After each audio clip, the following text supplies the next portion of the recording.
ವಸ್ತಾವಟ್ಟಿದೆ ಪೋತಾವಟ್ಟಿದೆ ಆಸೆಯೆಂದು ಕಂಟ చేసిన కర్మము చెడని పదార్థము చేరును మీ వెంట చేతిలో అమృతము ఉన్నంతసేపే అన్నదమ్ములంతా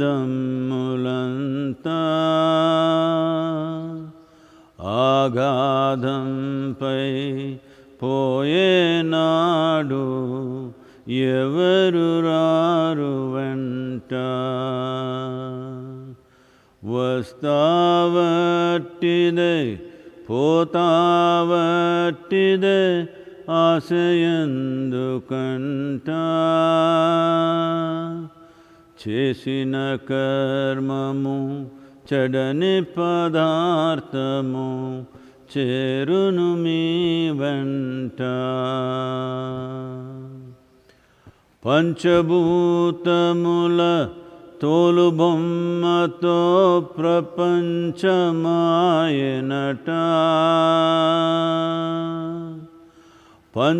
పంచభూతముల తోలుబొమ్మతో ప్రపంచమాయనట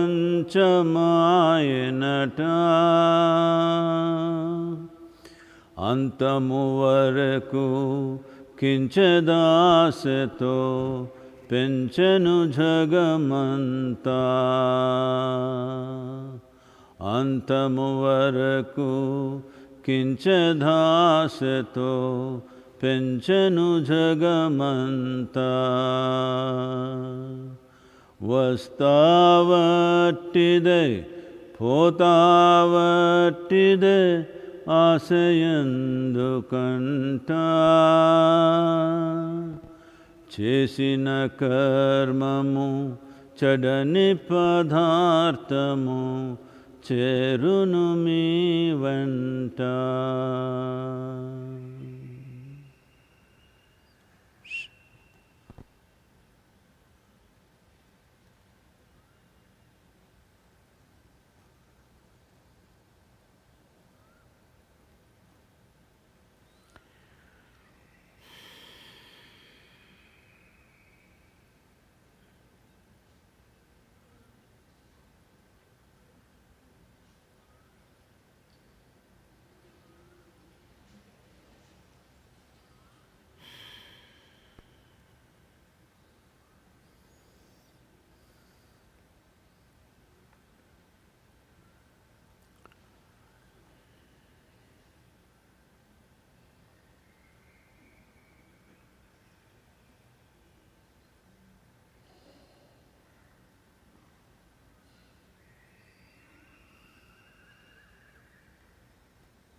Well, by now probably all of you know that we're in the process of consecrating a Kala Bhairava form at the very entrance of Isha Yoga Center. So this will mean many things. Kala Bhairava means, to put it very simply, he is the timekeeper of your life.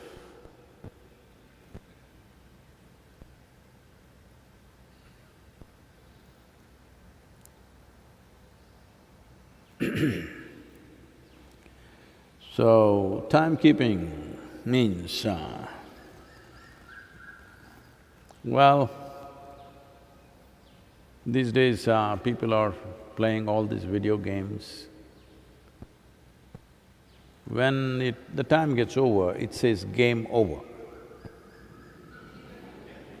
That part of the job is Kala Bhairava's, to tell you when your game is over. If you become very conscious, you yourself will know when the game is over.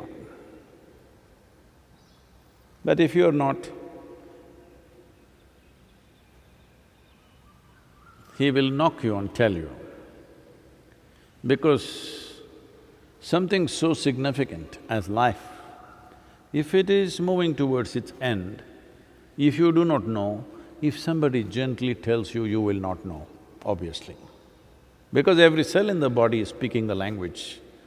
If you're not getting it, you definitely need to be knocked on the head and told. See, you're walking on the street, and a very gentle-looking, smiling Shiva passed by.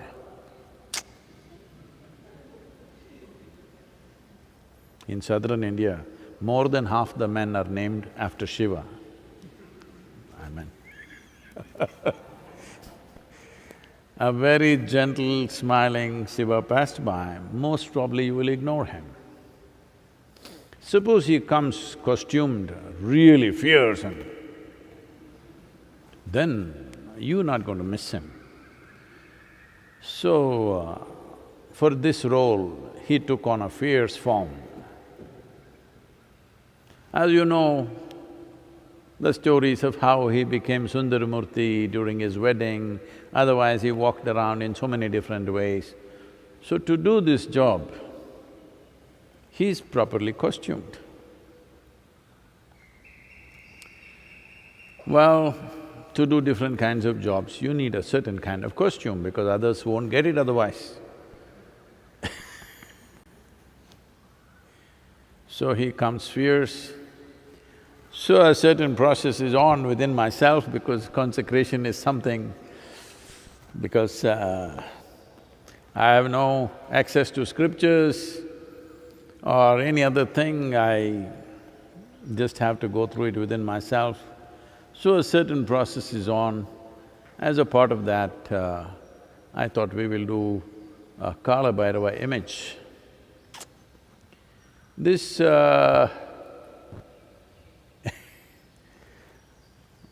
it's a painting of Kala Bhairava. See if he looks like that, if he looks fierce enough.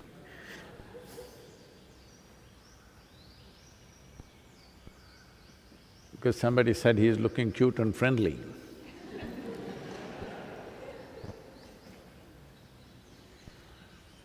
So, the significance of Kal Bhairav is, even if you lived unconsciously, to bring a concentrated point of consciousness for the last period of your life. Well, we've been talking about this, if you do not live blissfully, at least you must die peacefully, at least. Unfortunately, most people even don't do that. So, there's an image of Kala Bhairav. This is the first time I ever drew a human figure in my life, so please.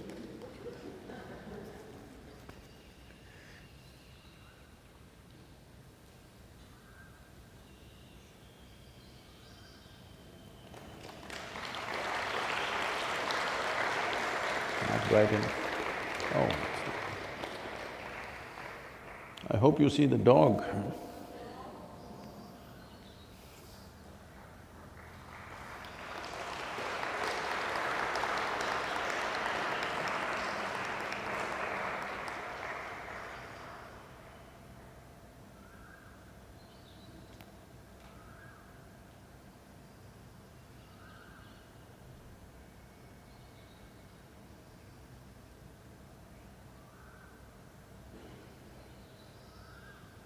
Is the dog visible for you or no? Just the face? You can see the body. This is… if you can reduce this a little bit, hello, little bit. Is he looking cute for you? I thought he's fierce. Anyway, please.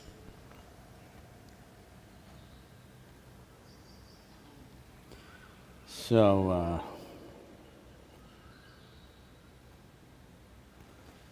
a certain process is on and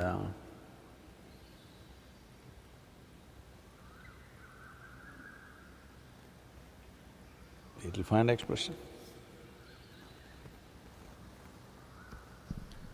This question is from Sandhya. Namaskaram Sadhguru. One of the leading actors for Hindi films today took his own life. I'm really shocked by this.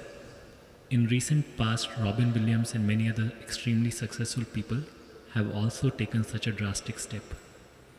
As a society, where are we going wrong that even successful people are ending their lives in this manner?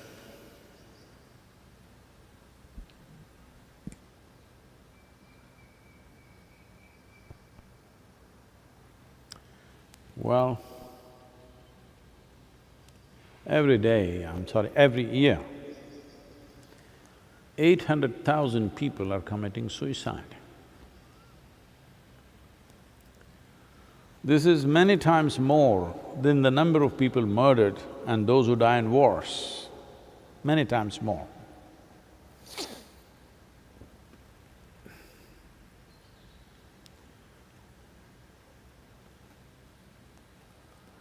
It's just that I do not know who this actor or actress is. Sushant Singh Rajput. Well, I just know a few names, so I don't know. I'm sorry.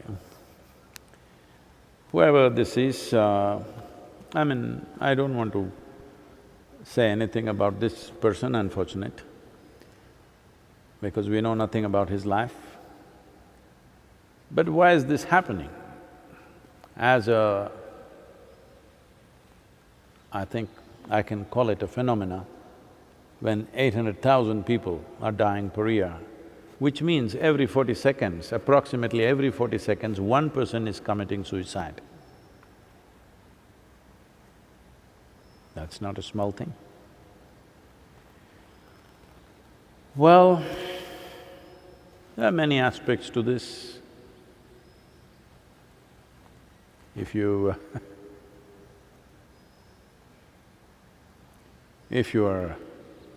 because people right now, if they've lost somebody who is dear to them or who they look up to, now they are in emotional states, they will not look at it as it should be. But if you are willing to simply look at it as life, not as a person,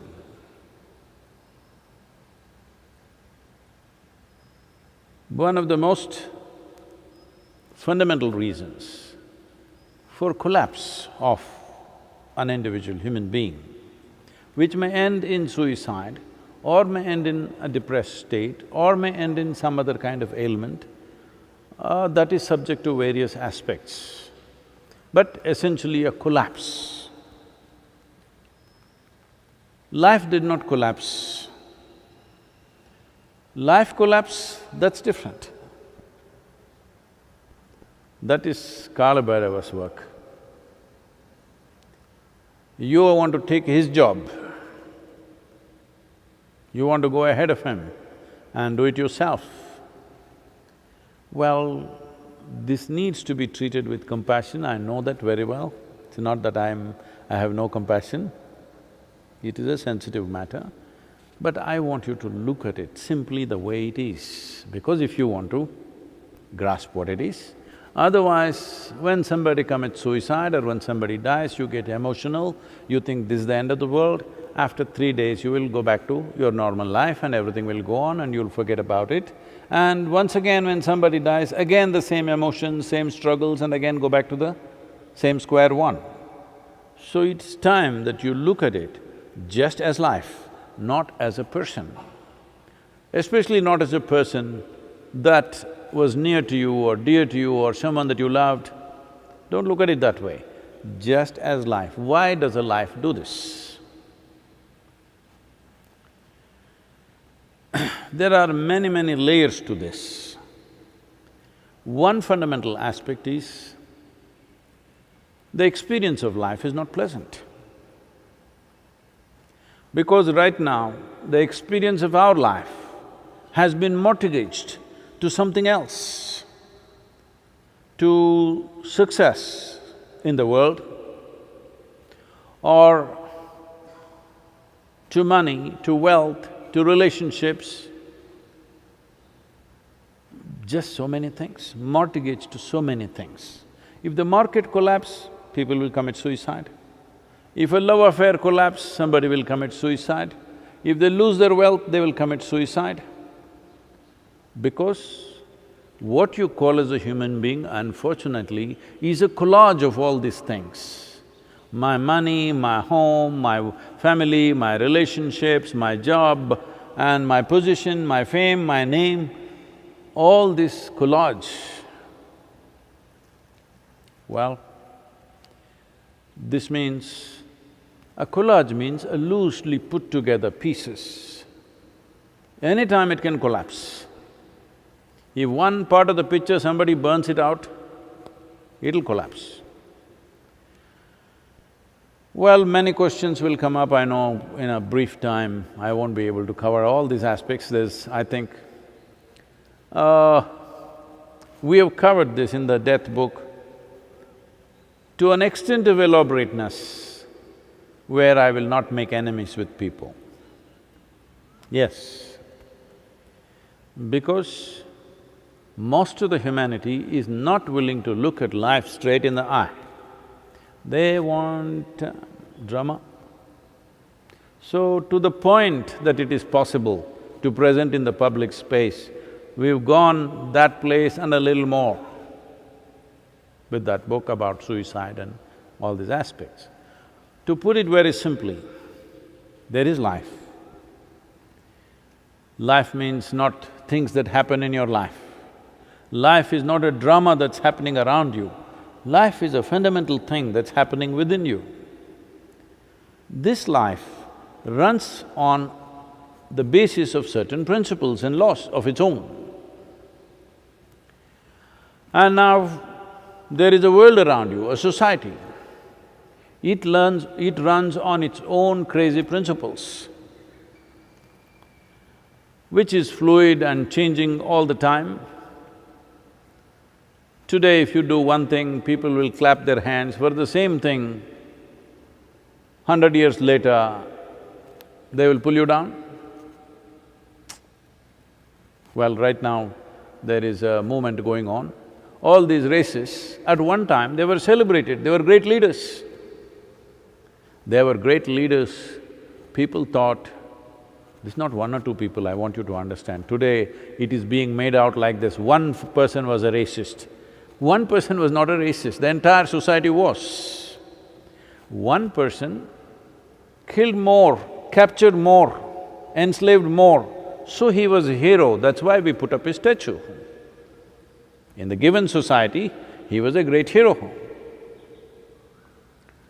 Because a racist means he is against somebody but serves somebody else. If I rob you and give it to this person is happy, he thinks I'm a wonderful guy. It's called a Robin Hood, you know.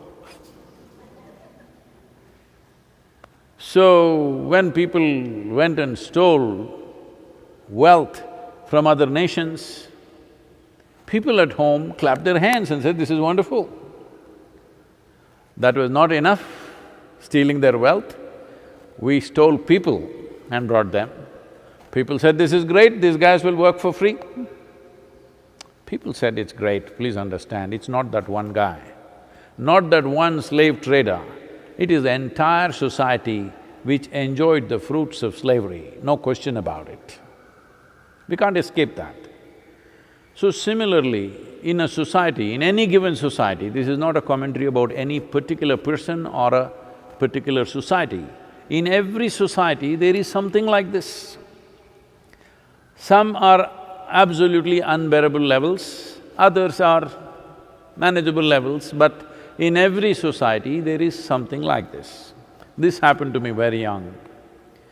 When I was 10, 11 maybe, by the age of 11, 11 and a half, well, I start looking at life in terms of what is justice, what is injustice.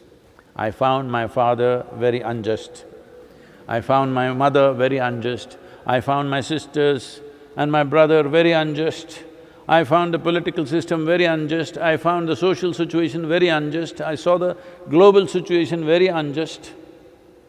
Everything looked like injustice to me. As I saw injustice in everything, I got slowly angry.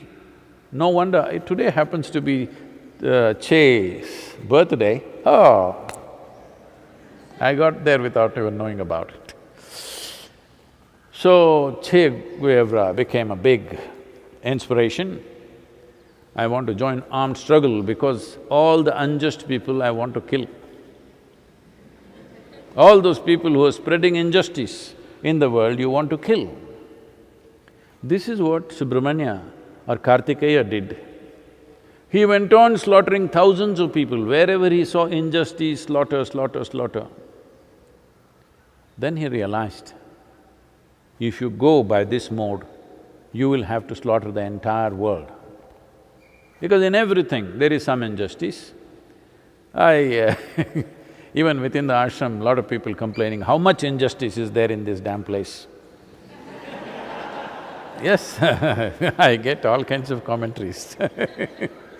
How I am unjust? Because there is no such thing as perfect justice which will make everybody happy. It's simply not possible. Whichever way you do, within the family if there are two children, one child will feel there's injustice for him because when you cut the mango, one piece was bigger than the other. Yes, it's like this. So when you are a collage, some piece falls down and sometimes without that piece you will be little, crying and singing. Because all these things have been romanticized. When somebody cries and sings in great misery, it is considered a great song and a fantastic place. Hello? You enjoy other people crying, isn't it? You enjoy other people being in misery, you go to the cinema and they cried and their life was a disaster, you also cried, then you came out and said, what a great movie.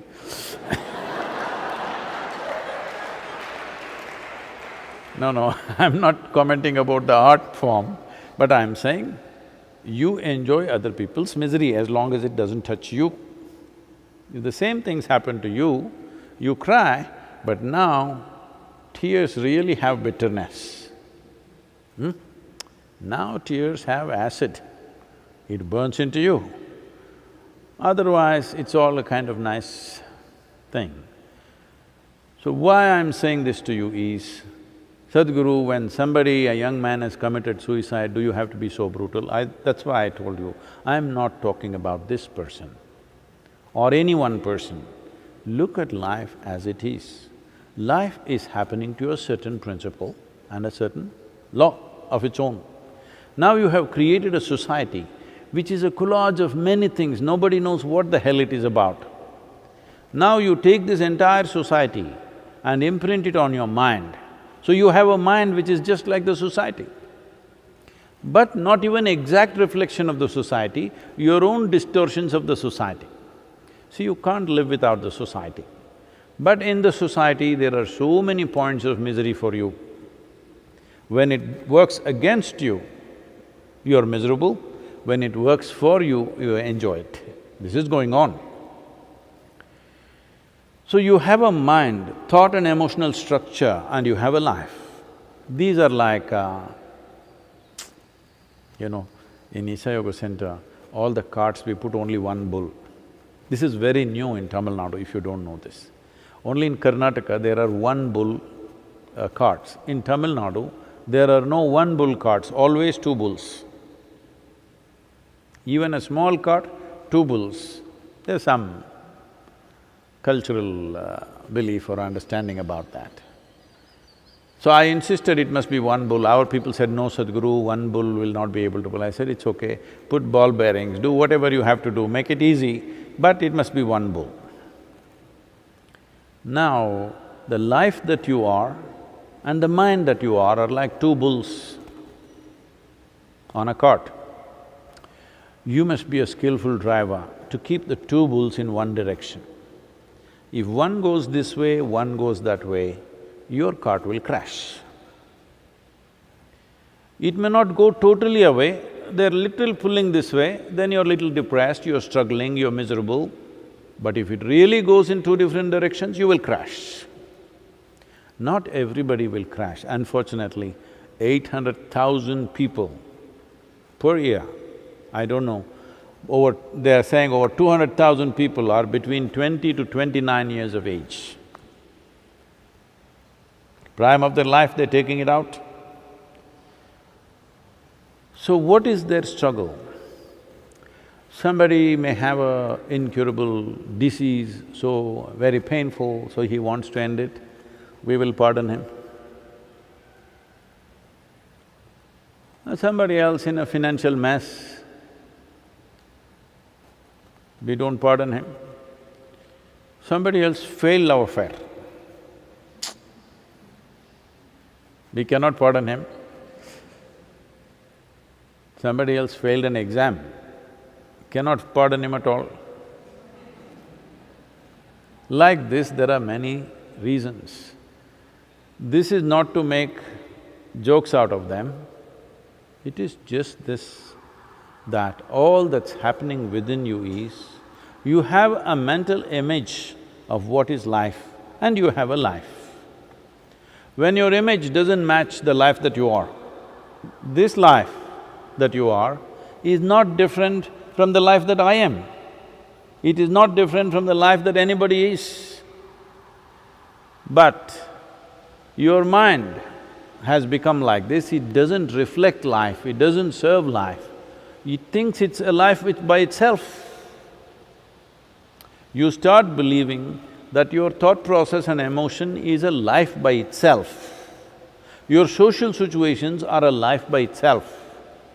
Now, one bull is pulling this way, one bull is trying to go straight, another bull is pulling that way.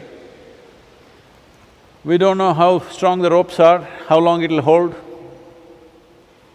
If it doesn't crash, anyway it's a miserable ride. See, there is no need for you to end your life because Kala Bhairava, his efficiency you cannot question. He is not left one single human being undead. Never failed, isn't it? Some people lived long. This doesn't mean they escaped death, they lived well, that's all. Their mind and their life, the two bulls ran together. Or maybe they were wise enough to make it into one bull. Only their life ran, mind was just a small happening, like me. Nothing in the head. So, no problem, people ask, Sadhguru, will you ever get angry, will you get depressed, will you feel frustrated? Where does that happen? Where does those things happen? I don't know where it happens because that place where it happens generally doesn't exist with me. Once in a way, when I sit like this, I need a mind, so I bring it back. Otherwise, it doesn't exist. There is… well, does frustration happen in my little finger? It is hurting a bit, but frustration doesn't happen in the little finger. But looking at the little finger, frustration can happen here.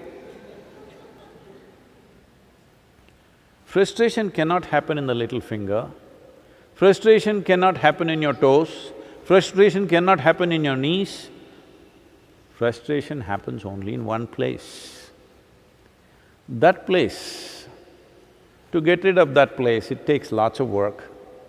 So right now the best thing to do is, the two bulls must be disciplined enough to ride together. You don't try to make life go with mind, there's no such thing. It runs by itself, that's not even yours. That's not run by you, it's running, this is creation. Your business is to keep the other bull, which is entirely your bull.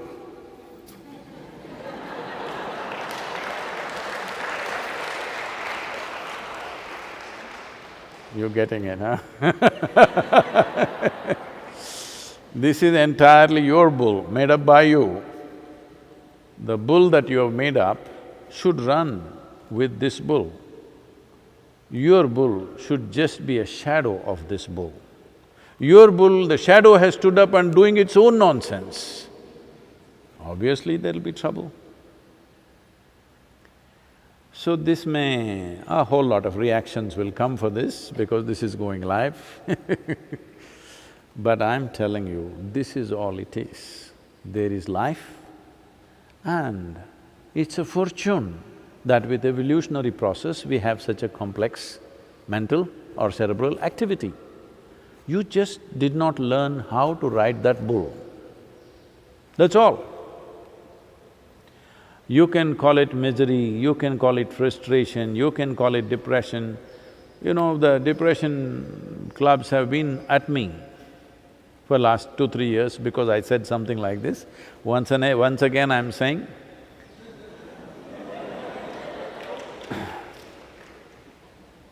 this is not to insult them, this is not because I have no empathy for them, this is because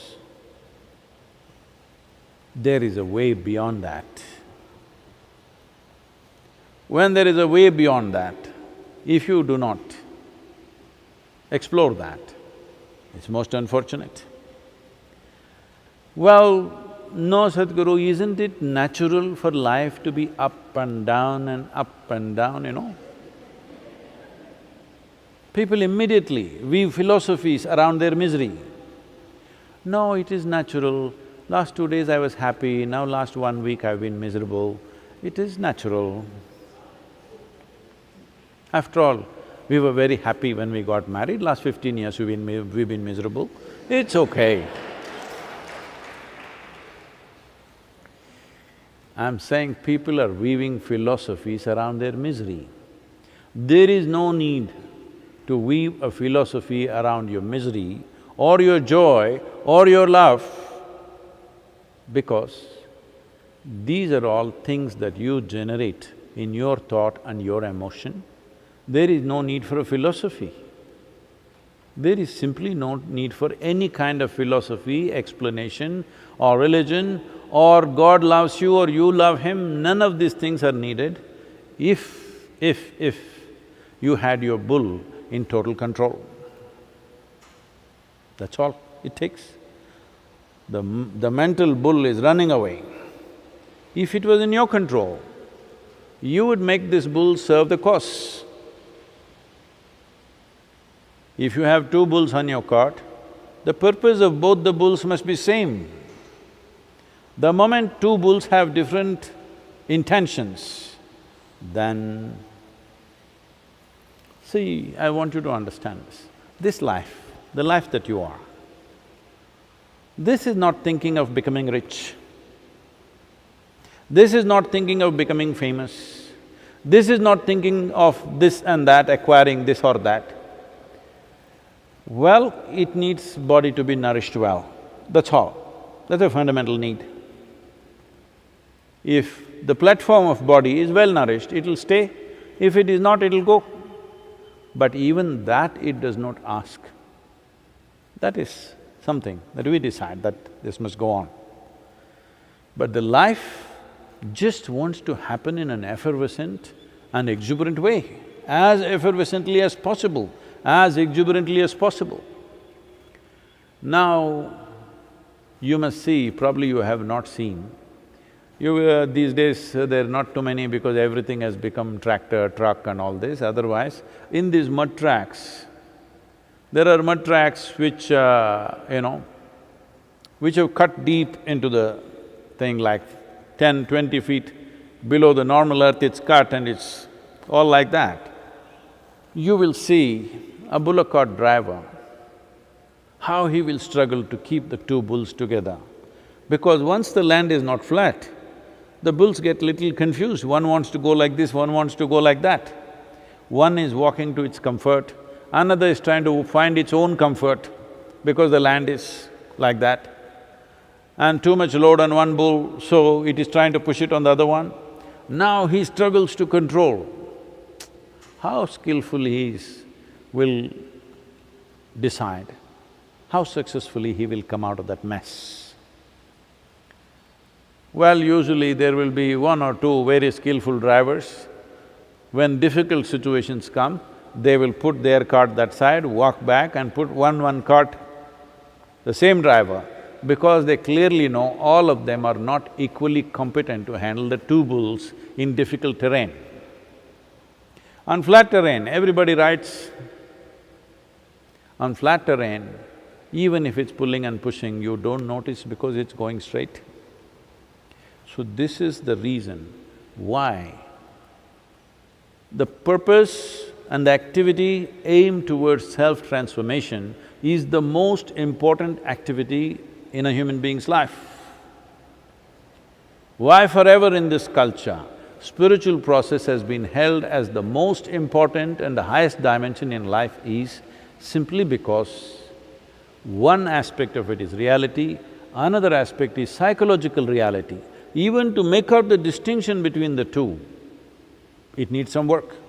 Otherwise, you are thinking the bull that you have made up is a reality by itself. The bull that you make up, especially the bull that you have made up, should be completely in your control, isn't it? Creation's bull, not totally in our control, we leave it to Kala Bhairava. But the bull that I made up must be completely in my control. But right now, that is the bull that's going out of control. So in how many ways it will manifest, how many varieties of sufferings that human beings have today, these are all the different ways it will manifest. The suffering can become to such a point that the fundamental reason why you are here is because you're born and you're alive. So the very fundamental becomes unimportant, that your own shadow bull becomes… a shadow becomes more important than the real thing, that's all that's happened. You can call this misery, you can call this frustration, you can call this depression, you can call this suicide, but essentially the shadow has become more important than the real thing. Well, whoever this young man is, most unfortunate, but over 800,000 people are doing this to themselves every year. We can't be very proud of having created a great society or a civilization. If genuinely we have created a great civilization, then all sorts of people, all sorts, the strong, the weak, the capable, the incapable, everybody should find a place somewhere. Everybody should at least know within their limited space how to remain peaceful and joyful. This is civilization. Right now, our idea of civilization for the last millennia has been how to go and hack other people to death, grab their things and say we are civilized. When you have such an idea of civilization, internally, many things will go on because you have invested in the collage that you have created. To such an extent, I'm not saying we should not have a social structure, we should not… at any point of time, society will be a perfect collage. No, it will never be. It is just that you can blow your balloon, your bull, you can make it as big as you want, but you must be able to put it to sleep when you don't want. When what you create, you start thinking is the reality, is existential, when you mistake the psychological for existential, unfortunately, suffering is inevitable. This moment, you may be… I never understood as a child, I always heard this, I'm feeling on top of the world. I would just think, is he on North Pole? As a What is this top of the world? What they mean is, if you pile up all the human beings in a heap, they are right on the top. That's what they mean. They don't mean North Pole. It took me some time to understand this. Whenever people said, I'm on top of the world, I thought… I would imagine maybe they're dancing on North Pole. because right from a very early age I was a geography buff. So it took me some time. These people are imagining every other human being below them. That's top of the world. When you have such a dream, suffering is inevitable. Let this be very clear, that this is not… what I'm saying is not a commentary about any one person. This is the nature of your existence.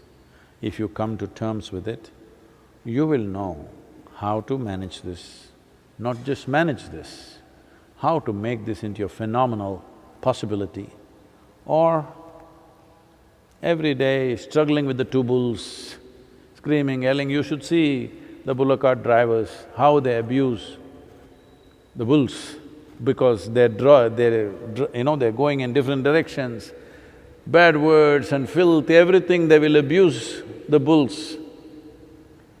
I'm sure they don't understand the bull that you're throwing out, but that is how bitter you're feeling. Today you're seeing in the society, abuse is not only at a given time, sometime, once in a way you lost control and abuse. Daily conversation is abuse. It's becoming like that. This clearly is like a barometer. It is showing what is the level of discrepancy you have between life and the shadow. The discrepancy is so much, if you stand, only thing that comes out is filth from your mouth. Only thing is abuse, abuse, abuse. This is happening around the world. Some people may be picking it up thinking it's fashion, but essentially you need to understand there's such a level of unpleasantness within you, nothing wonderful can come out of you. It's not possible. It is only abuse. So you must understand, once it is moving this way, this 800,000 number may keep on growing.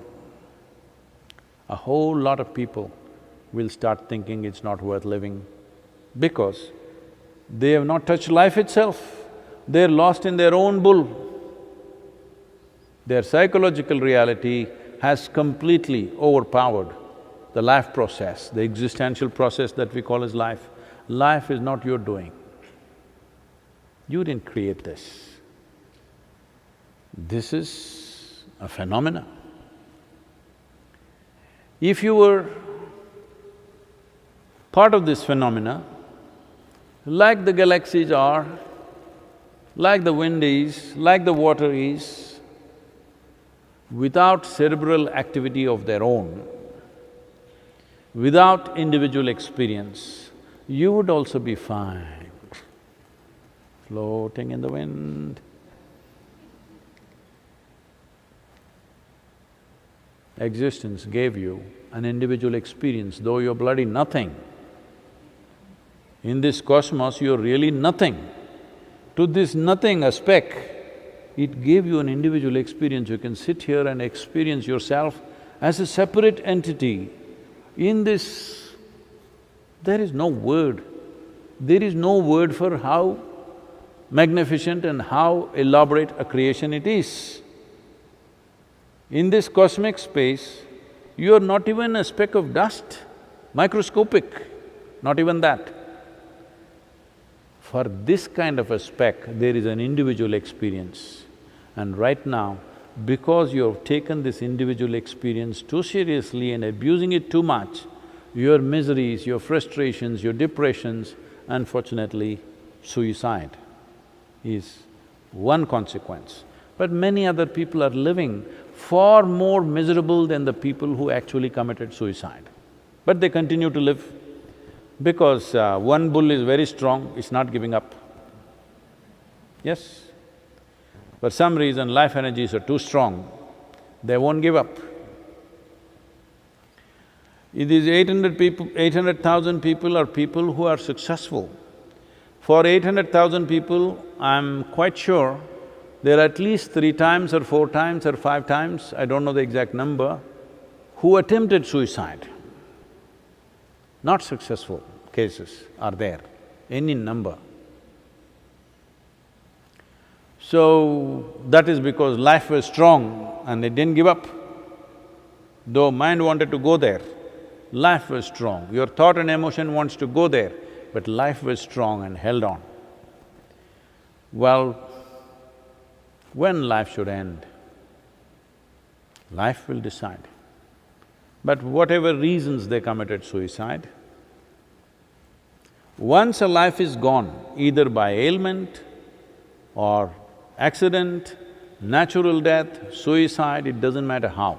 Once a life is left, we must just bow down because that is the decision of a life for whatever reason. When they're alive, we do everything to see that this must be avoided.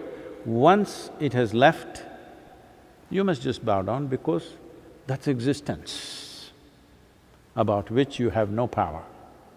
You have power to ride it, you have no power to control it, you have no power to direct it, you can only enjoy the ride of life. So once a life is left, whoever it is, for whatever reason, what reasons they committed suicide may look profound or silly to you, it doesn't matter why. But once a life has chosen to leave, you bow down and respect that.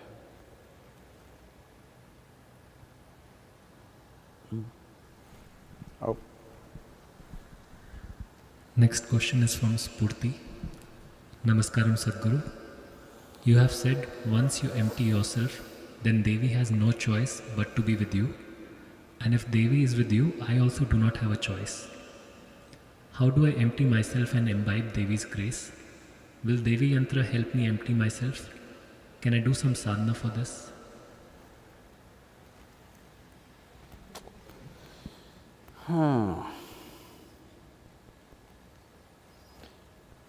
Once Shankaran Pillai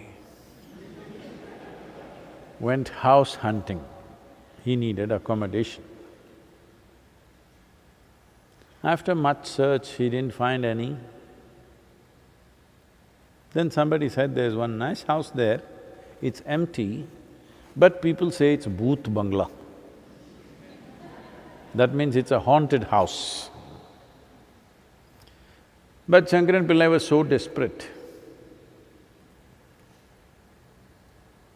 to find accommodation, so he went and knocked on this door. The door opened and two guys came out. He asked, Shankaran Pillai asked, somebody told me this house is available, it is empty. Is that so? Is it available for rent? They looked at each other and said, we don't know, you should ask the neighbors because we died 50 years ago.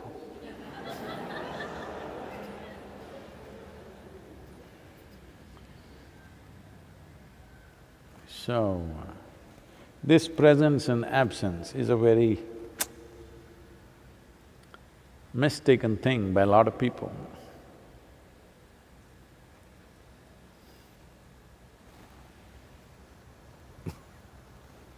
Whatever I say will be misunderstood, so I'm just saying.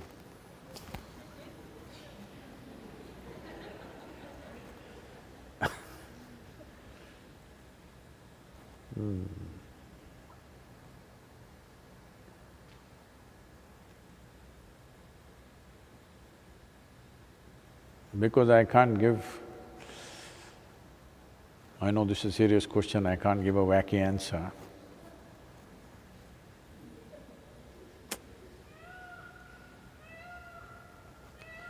Sadhguru, why are you like this?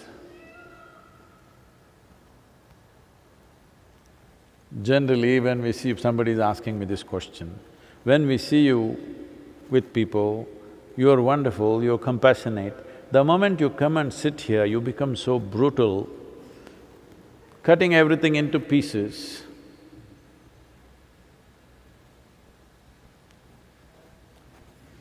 Kala Bhairava company, you know. Well, once happened, Shankaran Pillai opened a tea shop. Tea shop, you know. Today in India, tea shops are very highly regarded for a variety of reasons. So he got into the tea business, hoping that someday his children will find a future. So somebody came, drank the tea and said, "Why is this tea so bad and it's cold? It's not even hot." At least if it was hot, we couldn't feel the taste. Taste is bad and it's cold. Shankaran Pillai said, the tea comes all the way from Darjeeling.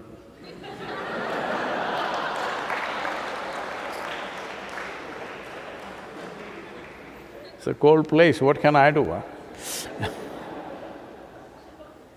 So I'm telling you, what can I do? I thought my business is to just reveal what is there, not to make up my own philosophy about it. I could also weave a nice philosophy.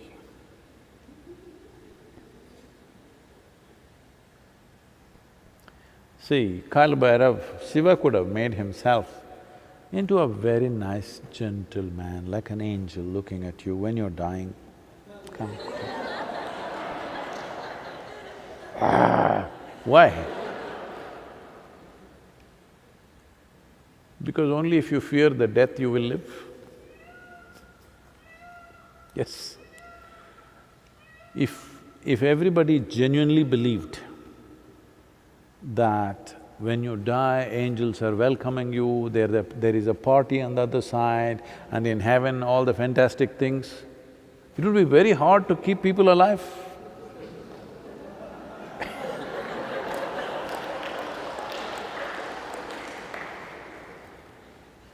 See, so many people who believe in heaven, they're just blowing themselves up because they really believe there is another place where things are better. So, this culture is a very wise culture. When we say death, you don't want to go there. That means you want to live. It's very important. But Sadhguru, maybe you forgot I asked about Devi, that's what I'm talking about. She is also like this only.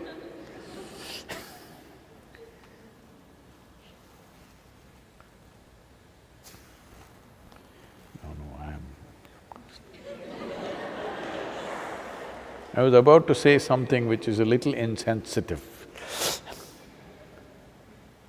If you were the only ladies I was dealing with, I would have said it. But I can't say it now, okay.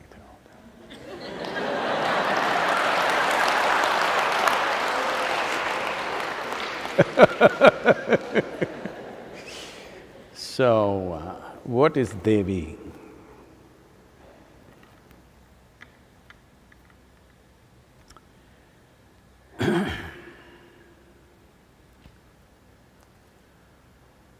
See,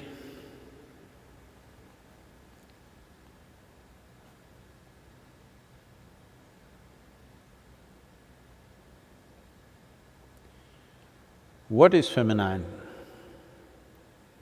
What is masculine? Is just a certain aspect of life, certain manifestation of life. It's not life itself. Life itself is a torrent of energy. It has no masculine, it has no feminine. Manifestations have happened, feminine and masculine. So, our fundamental idea of masculine and feminine is male and female. Because in the human species there is male and female, this whole masculine, feminine, the idea of masculine and feminine is trying to understand a male and a female beyond body parts. Right now, being male and female is only a question of body parts. Masculine and feminine means a subtler dimension of the same thing beyond physical manifestations. So we're talking about the feminine. So if you distill the feminine out of the female, a female is a certain type of body, a male is a certain type of body. If you take the masculine out of the out of a male body, that is masculine in its purity. If you take the feminine out of the female body, that is feminine in a certain purity without the foundations of physicality. Why is this important? It is important because physical manifestations have instigated a certain level of compulsiveness, a certain level of entanglement in the whole process. So to be able to enjoy that dimension without entanglement, to be able to enjoy that dimension without actually, without physical consequences to it. But what is masculine, what is feminine manifests itself in many other forms. Man is not always the same, nor a woman is not always the same. At different times, different zones, different ways, this masculine and feminine functions differently. So what is Devi is a certain dimension of feminine.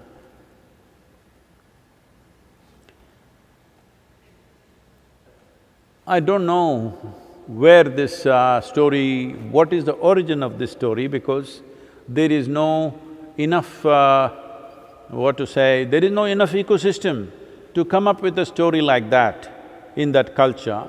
When people talked about out of a man's rib a woman came,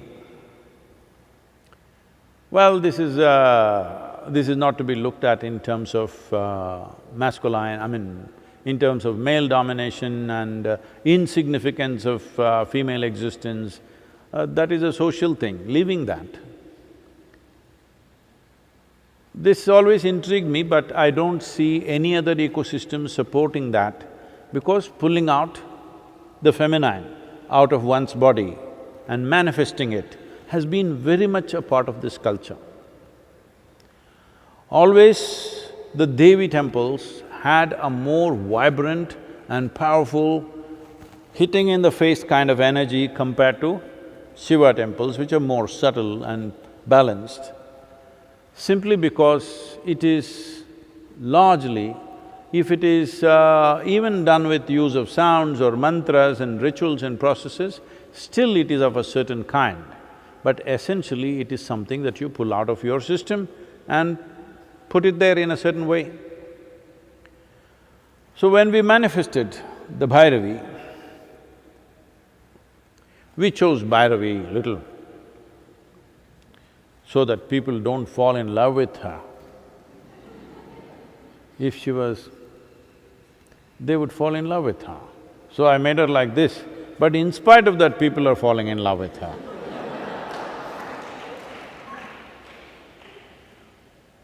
Though I made her look like anything other than a female.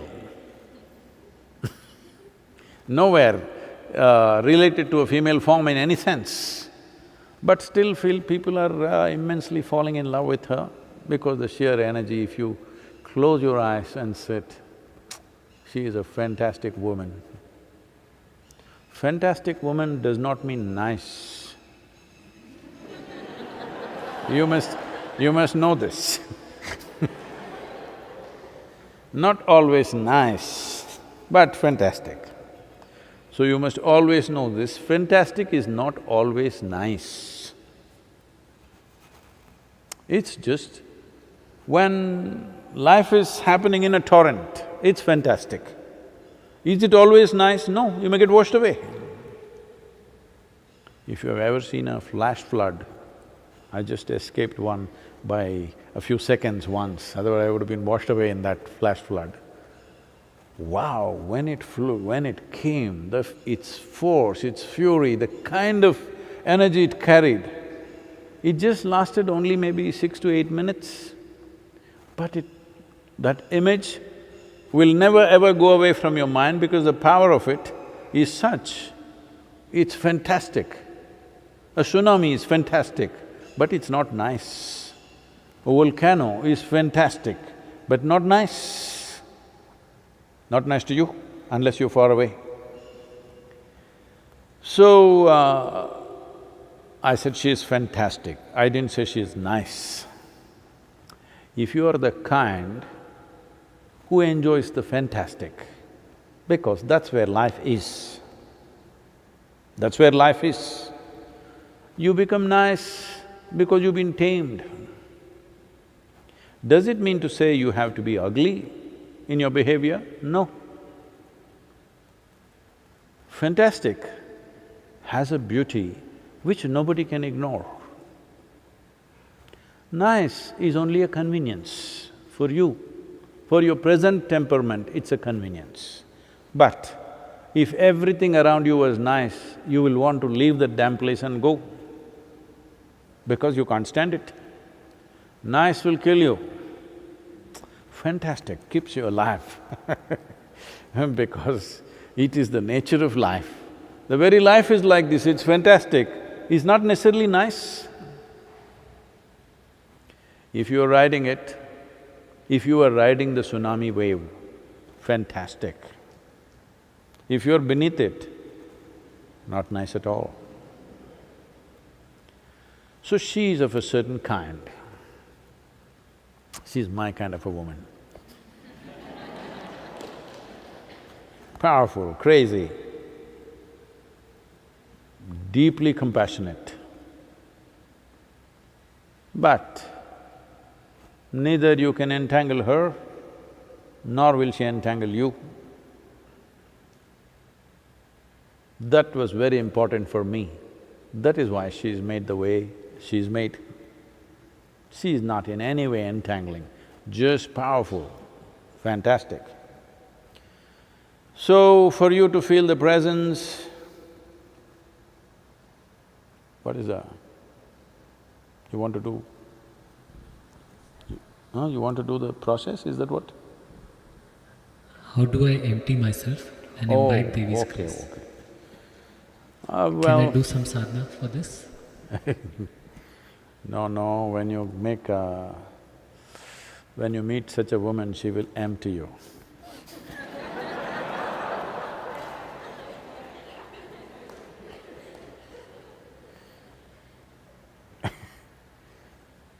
These days, at least in United States, I'm sorry, I don't mean any insult. In United States, particularly in California, people keep talking about it. He got married twice and he's bankrupt now.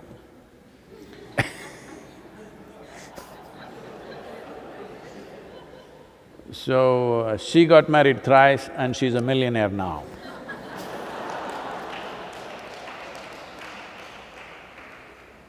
So, we're not talking about emptying in terms of pockets or house or something.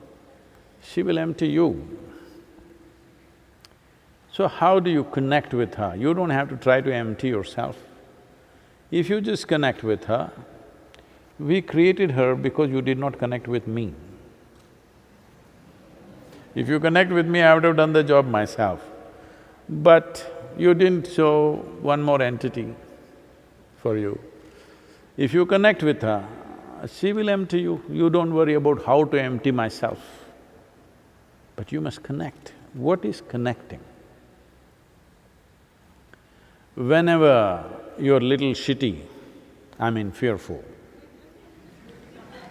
Bhairavi Devi, Bhairavi Devi. No, that's not the way to handle this.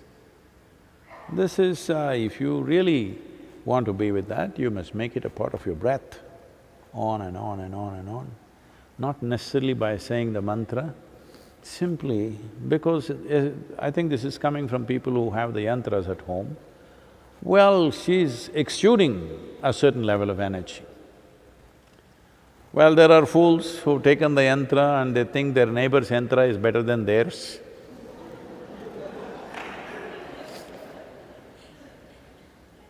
Yantra is only a window, the real source is here. So, if you think your neighbor's window shows better scenery than yours, no, you need to clear your eyes. Too much goo out there in the morning, you see, not able to see anything, not because the sun is not bright, simply because your eyes need some cleaning. So you clean yourself up a little bit. Cleaning yourself up means just this. Well, this empty and being full of yourself, you know what it means, being full of yourself? You're too full of yourself, tone it down. That's what we've been talking about all this time. Tone down your nonsense a little bit. You're bull, tone it down. When you need two bulls to do a certain type of work, you know, the climb is too steep, you need two bulls. Put two bulls. When you don't need, there should be only one bull. When the sun is on, harsh, there'll be a stark shadow out there. In the night, if you're walking where there are no lights, if you have a shadow, there's something wrong with you, isn't it? So at least when you're alone, you shouldn't be too full of yourself. When we are with the world around you, maybe you have to put on an act. At least when you're alone, there should be no act. You must be just yourself. Yourself does not mean your personality. Yourself means life. It has no flavor, it has no attitude, it's simply there. So one simple thing you do is, just see, test yourself today itself and see. Simply sit, eyes open, simply, still, unmoving. See if you can bring everything to a certain stillness. No need to stare at something, no need to concentrate, no need to take away your thoughts, no need to think about this and that, nothing. Simply sit still, just like that. You will see how much nonsense you're making up all your life. So there is nothing to empty, it's just fluff. If you are doing the process with the Devi yantra, well, she'll burn through the fluff effortlessly. If you need a sound going with you, chant the mantra, stuti or something, not when you think you need. You must do it when you don't need. That's what is most important. The difference between a devotee and a deceitful person is just this. A devotee is focused towards one thing, irrespective of what the situation is. Deceptive person only looks at it that way when he needs it. Well, that is an abuse of a relationship, isn't it? Hello? It's an abuse of a relationship. You look towards somebody only when you need them, otherwise you ignore them. Now, that is a very abusive relationship. You better not abuse her. That's not the kind of woman who takes abuse, okay? So, please just bring this into yourself. Sit still simply in front of the yantra or anywhere you want. It's not only there, anywhere. Yantra is just a window. If you pay enough attention, there is a torrent of energy. You don't… This is happening with some of you, that you think you there and Devi, this must happen, my child should get healthy, he must get first class, I must get a job, my husband must get promotion and… If you think somebody is bigger than you should just shut up and not say a thing, isn't it? At least that much you must have, that much sense. When you see there is a presence which is bigger than you, should you not just shut up and listen? No, you have to advise them all the things, because priests and pandits have taught these things to you, that you must influence God every day. I think he is really enjoying the lockdown more than anybody else. No church, no mosque, no temple. I think he is really enjoying the break. This happened.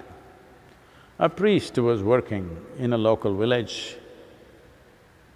One day he decided he will quit this village and go and find some greener pastures somewhere else. So he announced in the village, "I'm leaving." People asked, why are you leaving, what's the problem? He said, "See, you don't love me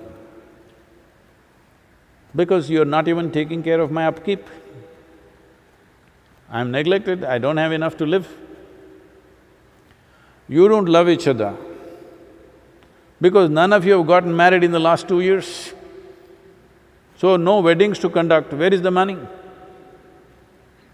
And even God does not love you because in the last 1.5 years, not a single person has died in this place, he did not even call anybody. So no funerals. How do I live here? I'm going."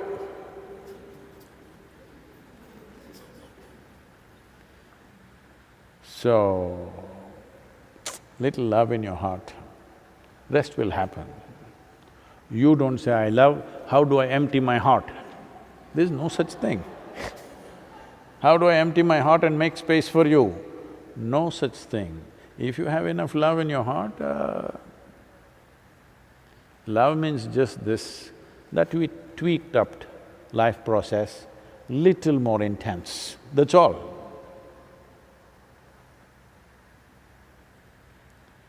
Because now the emotional bull is in sync, it's a pleasant tweak up. But the same love affair, suppose the person that you love gets sick, it becomes an unpleasant tweak up. You will suffer more, much more than you would have if you were alone. But it's okay. The important thing is life is tweaked up. Pleasant or unpleasant, doesn't matter. It is tweaked up, it's happening intensely. Whether it is a comedy or a tragedy, it's happening intensely. That's what you enjoy, whether it's a drama or your life, isn't it? So, with her around, there is no sedate life, it's intense. The next darshan is the coming Sunday, which is the 21st of June. It happens to be the International Yoga Day. So, maybe we won't just talk, we will make you bend and twist and…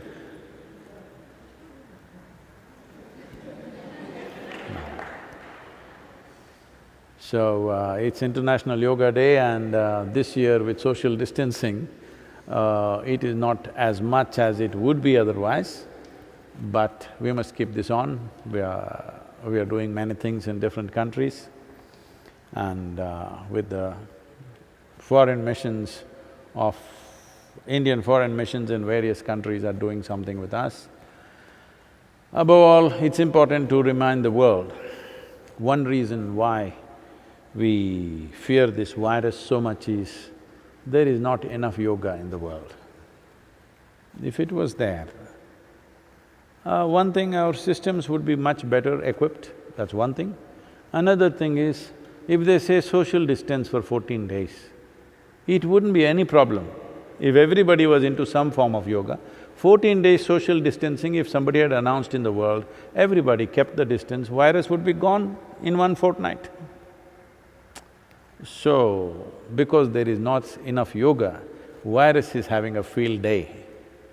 So, International Yoga Day, next Sunday, 21st of June, we'll see you again.